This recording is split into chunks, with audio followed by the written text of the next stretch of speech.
Et salut à tous, c'est Wolf et donc aujourd'hui on se retrouve pour une nouvelle vidéo sur Destiny 2. On va parler de la dernière mise à jour qui fait du bien. Et comme d'habitude, si cette vidéo vous a plu, un petit like, ça fait super plaisir. Partagez-la et abonnez-vous pour ne pas rater les prochaines vidéos sur Destiny 2 évidemment. On est parti. Cette vidéo est sponsorisée par Blazing Boost. Blazing Boost c'est un site de service qui va vous permettre de gagner du temps en jouant avec de bons joueurs qui vont vous aider à faire des activités in-game. Actuellement ils sont en train de faire des réductions qui pourraient vous intéresser. Ils ont plus de 30 000 reviews sur Trustpilot pour attester justement de leur professionnalisme. Donc je vous recommande de tester ça par vous-même et grâce à mon code LWolf5 vous aurez une réduction et maintenant ça m'aide directement si vous l'utilisez. Le lien est dans la description, merci à vous. Hier au reset nous avons eu l'update 7.0.5.0, la grosse mise à jour de milieu de saison qui a donné pas mal de boosts à des armes qui galéraient un petit peu en PvE. Voici ce qu'il en est. Pour le PvP on a quelques changements qui vont peut-être faire du bien, notamment l'ajout d'une rotation hebdomadaire 6v6 avec un matchmaking qui se base sur la connexion et non pas votre skill. Je trouve ça incroyable en vrai. Et ceci inclut le mode choc, le mode contrôle et le mode faille. D'ailleurs pour le mode faille, le fait d'utiliser le grappin ne fait plus tomber l'étincelle, hein. Ça va rush comme jamais la zone de dunk avec le grappin évidemment. Ça va aller très vite les rounds, mais n'allez pas trop vite hein, car vous ne pourrez pas dunk si vous allez à plus de 15 mètres par seconde ou que vous êtes justement en train d'utiliser le grappin. Il y a un petit contre-coup tu vois d'avoir le grappin. Le 6v6 dit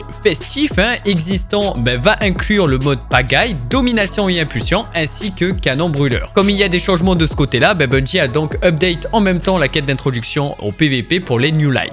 Avec ces modifications, Bungie a ajouté une donnée qui permet d'afficher votre rang en compétitif et par la même occasion a ajouté un petit emblème récupérable en rapport avec la comp que vous pouvez récupérer justement chez Shaxx seulement si vous avez atteint le rang ascendant. C'est la seule condition, sinon c'est pas fait pour vous hein. C'est pas rien ascendant quand même hein. Ceci pourra vous permettre en même temps d'obtenir le titre glorieux par exemple et pourquoi pas le doré vu que Bungie a corrigé ce problème qui empêchait certains joueurs de les récupérer en doré. Bon j'ai vu des personnes avoir à la place le problème des sauts qui étaient brillants mais en permanence alors que tu n'avais débloqué aucun triomphe. Ça va m'agacer, je le sais dès que je vais me rendre sur le jeu. Toujours pour le PvP, pour éviter de se faire spawn kill, Bungie a augmenté l'efficacité du surbouclier lors des réapparitions. Du côté PvE cette fois-ci, on a aussi des gros changements qui font plaisir. On commence doucement avec un petit correctif dans les champs de bataille où l'essence consacrée pouvait apparaître en double, en difficulté légende pour matcher les autres activités en difficulté supérieure. Il y a désormais une arme surchargée en rotation hebdomadaire histoire d'aller un petit peu plus vite. C'est une remarque qui avait été faite par la communauté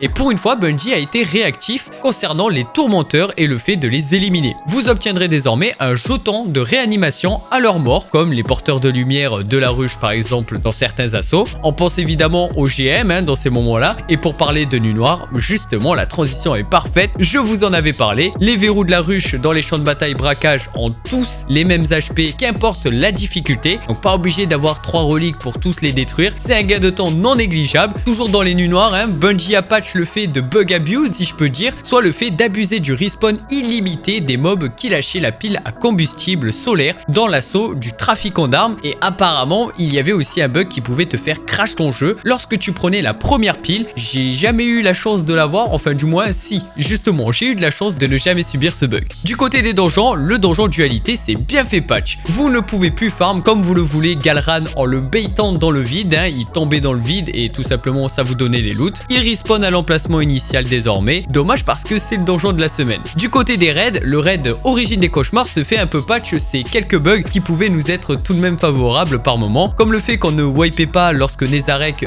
devait lancer son attaque et qu'on n'avait pas la protection du refuge, normalement c'est corrigé, ou l'effet visuel qui n'apparaissait pas en perdant l'affrontement, ou encore lorsqu'il y avait une sorte de soft lock durant l'affrontement scission, ce qui t'empêchait de poursuivre l'étape, c'est plutôt chiant parce qu'il fallait wipe. Du côté des armures, on a aussi quelques correctifs comme le fait que la perque de rechargement des protecteurs de paix qui ne s'activait pas après avoir rangé votre SMG, ou encore que la durée du bonus soleil invaincu n'était pas allongée si vous aviez la masse enflammée en super. Et au niveau des armes, il y a enfin du bouleversement dans la méta qui fait plaisir comme le buff en PvE uniquement, hein, c'est pas pour du PvP, des automatiques de 25%, des impulsions des revolvers et des pistolets de 20% ainsi que des éclaireurs de 10%. Par contre là où ça va piquer c'est en PvP avec le up des fusions à tir rapide. Par rafale on est sur du 260, ça va t'arracher au lieu de 245 c'est pour dire, et franchement je ne comprends toujours pas ce changement de la part de Bungie. Même chose pour les rayons qui prennent un petit 4% de dégâts de base ou alors le sniper à tir rapide qui a un recul réduit de 50% et son chargeur plus réserve qui est augmenté de 30%. J'imagine que Bungie veut le voir un petit peu plus en PVP des snipers que des fusions, mais vu le hub des fusions, je pense que ça va faire l'effet inverse. Du côté des exotiques, il y a quelques ajustements aussi comme le pistolet, dernier avertissement qui ne marque plus à travers les barricades de Titan. En fait, tu ne pouvais tout simplement plus pique si le mec t'avait lock au préalable. La Taraba qui se fait nerf sur l'énergie générée par bête vorace en subissant des dégâts de 3 à 1%, ou bien le Révision 0 qui fera 25% de dégâts avec des munitions de trace du chasseur ainsi que 75% des dégâts de tir en rafale lourd hacké en PvE uniquement. Et si vous activez la trace du chasseur, vous ne pourrez pas perpétuer votre série entre guillemets de la perque 4ème, c'est la bonne, ça va se réinitialiser tout simplement. La perque source se fait fixe pour fonctionner correctement tout simplement. Du côté des armes expertes du raid Origine des cauchemars, vous pouvez dès à présent les améliorer pour les transformer comme si c'était des armes que vous aviez craftées. Alors ça coûte un peu cher selon moi, je pense que le mieux sera toujours de crafter son god roll car vu le nombre de possibilités que vous avez pour avoir un god roll naturellement, vous aurez d'abord tous les schémas avant que ça se produise. Donc je vous invite plus à crafter une arme god roll à part si vous avez déjà une arme experte god roll et là vous l'améliorez pour bien en profiter à 100%. Du côté des compétences, on a une amélioration de la portée d'action de la barricade de ralliement. Elle va plus loin et plus haut, donc histoire d'être plus efficace. Le fait de récolter des éclats stasiques va bien vous donner de l'énergie de mêlée même si vous avez une épée en main. J'ai l'impression de le voir régulièrement ce problème, à croire que Bungie n'apprend pas de ses erreurs, c'est pour dire. Même chose pour la mêlée qui pouvait partir si tu enchaînais trop rapidement entre récupérer un enchevêtrement et le lancer instantanément, et l'effet secousse qui devrait s'appliquer normalement à tous les mobs en PvE. Ce patch permet aussi à toutes les personnes qui ont la flemme comme moi d'aller farmer des sources pour des schémas de glaive, de se réjouir de pouvoir enfin interagir avec le tableau d'épreuve à l'enclave et ainsi récupérer la quête qui te permet de faire les autres glaives d'exo ou de continuer vos autres quêtes qui nécessitaient l'accès à ce tableau. C'était un problème depuis le début de Lightfall, donc j'imagine les personnes qui arrivaient sur le jeu avec notamment Witch Queen et Lightfall,